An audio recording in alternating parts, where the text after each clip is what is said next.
Shalom bien-aimés dans le Seigneur, bon week-end, nous sommes le samedi 13 janvier 2024, nous voici au pied du Grand Roi pour notre méditation quotidienne et nous vous saluons au nom de notre Seigneur et Sauveur Jésus-Christ.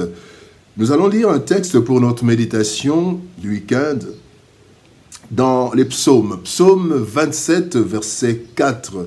Le psaume 27 verset 4, nous lirons dans la version Louis II, il est écrit: je demande à l'Éternel une chose que je désire ardemment. Je voudrais habiter toute ma vie dans la maison de l'Éternel pour contempler la magnificence de l'Éternel et pour admirer son temple. Pour contempler la magnificence de l'Éternel et pour contempler son temple. Habiter dans sa maison. Habiter dans sa maison, habiter dans la maison de l'Éternel, tel est le thème de notre méditation de ce samedi 13 janvier 2024. Bien-aimés dans le Seigneur, nous avons dans le cœur plusieurs désirs de différents ordres, les uns aussi importants que les autres, et cela dépend de chaque personne et aussi des périodes que nous sommes en train de traverser. Nous ne serons jamais tous les satisfaire, tous ces désirs. Nous ne serons jamais tous les satisfaire, mais nous recherchons les plus importants pour nous. Le psalmiste exprime un désir ardent, qui devrait être le désir de chaque chrétien sérieux et conscient. Celui d'habiter dans la maison de l'Éternel tous les jours de sa vie. Et il le demande au Seigneur, car cela n'est pas si simple que l'on pourrait le croire. Voici quelques leçons que nous tirons de notre texte de ce jour. Parlons d'abord de la maison du Seigneur. La maison du Seigneur. Dans Genèse chapitre 28, versets 16 et 17, il est écrit: Jacob s'éveilla de son sommeil et il dit: certainement l'Éternel est en ce lieu, et moi je ne le savais pas. Il eut peur et il dit que ce lieu est redoutable. C'est ici la maison de Dieu. C'est ici la porte des cieux. En fait, Jacob a rêvé qu'il y avait une échelle et des anges qui montaient et qui descendaient là où il était. Et il a baptisé ce lieu Bethel, maison de l'Éternel. Généralement, le concept maison du Seigneur, maison de l'Éternel, est compris comme un lieu construit pour les cultes, les messes, les cultes, c'est-à-dire le temple, cathédrale, synagogue, chapelle, etc.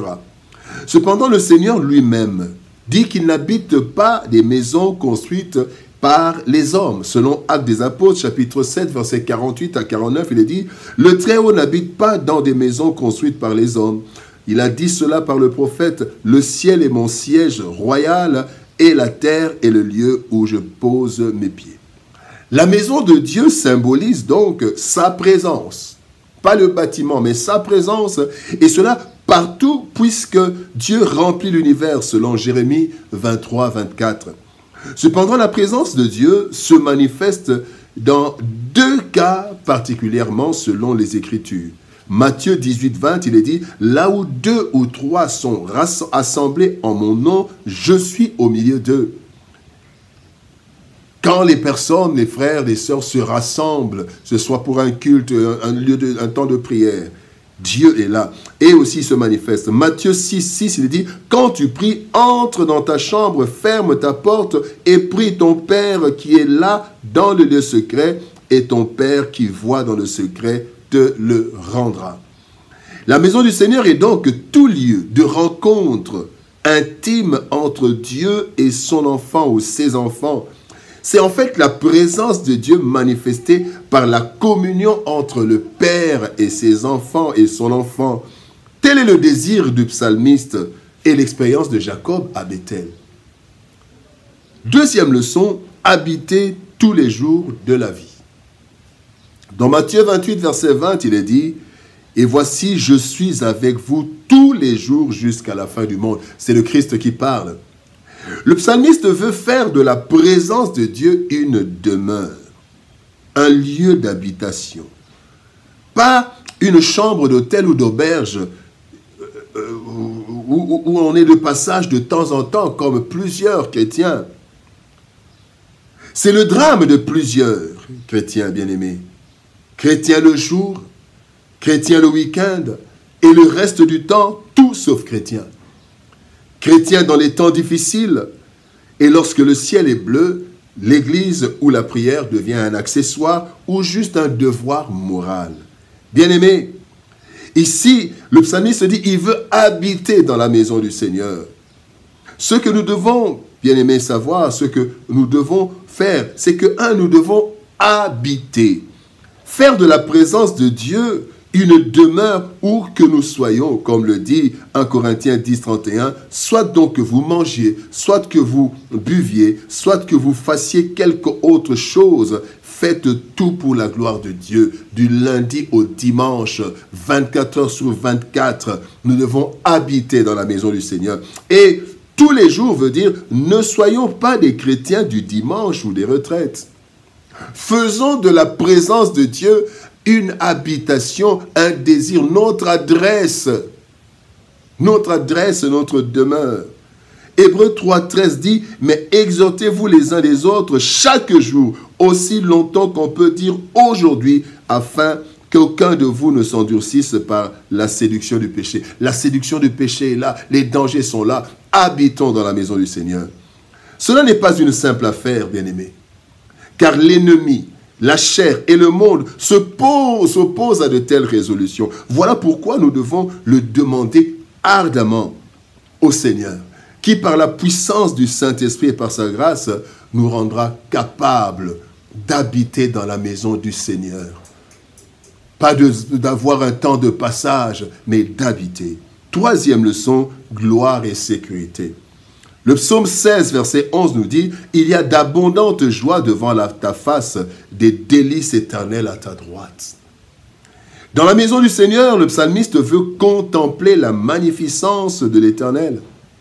Cette contemplation n'est pas juste oculaire, juste voir, mais elle exprime toute une transformation de celui qui demeure dans la présence de Dieu, à travers la prière, à travers la méditation.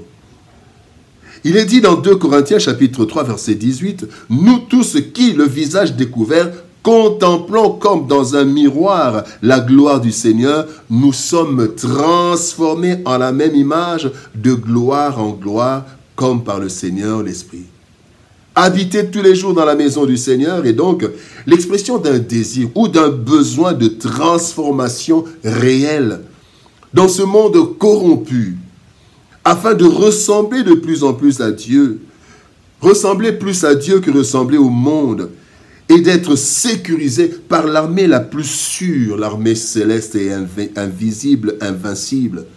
Tel devrait être le désir de chaque chrétien. Bien-aimé dans le Seigneur, habiter dans la maison du Seigneur tous les jours de la vie est le désir le plus ardent qui puisse exister dans le cœur de chaque chrétien sérieux. En effet, ce monde est tellement corrompu et secoué que le seul lieu sûr de transformation, de préservation, de sécurité se trouve être la présence de Dieu. Et cette présence se manifeste lorsque nous nous consacrons à Dieu dans les assemblées et dans les lieux secrets de prière intime, dans l'intimité du cœur. Bien-aimé, Dieu est partout et il se manifeste là où il est invoqué et désiré à travers une vie de sanctification, de consécration et de prière. Désirons tous, bien-aimés, habiter dans la maison du Seigneur. Prions. Éternel Père de gloire, une chose que je désire ardemment, c'est habiter dans ta maison. Tel est, Seigneur, ô Dieu de gloire, le message que tu nous envoies. Et tel est le désir de chaque chrétien. Oui, Seigneur, nous voulons demeurer dans ta maison, demeurer dans ta présence.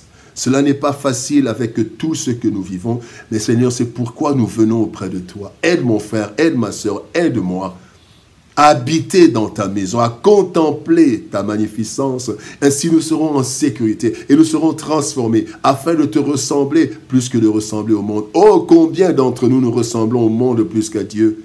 Aide-nous, Seigneur. Aide-nous par la puissance de ton esprit. Au nom de Jésus-Christ, nous avons ainsi prié. Amen. Bien-aimés dans le Seigneur, que Dieu nous bénisse. Bon week-end. Et notre rendez-vous, c'est le samedi 3 février 2024 à la cathédrale du Centenaire, le centre paroissial Monseigneur Marini. Nous serons là de 16h à 19h pour écouter la parole de Dieu, pour écouter des témoignages et partager comment nous pouvons améliorer cette tranche au pied du grand roi. Que Dieu nous bénisse. Shalom, au revoir, bon week-end et par la grâce de Dieu, nous nous retrouvons lundi pour une nouvelle méditation. Au revoir, shalom et à lundi.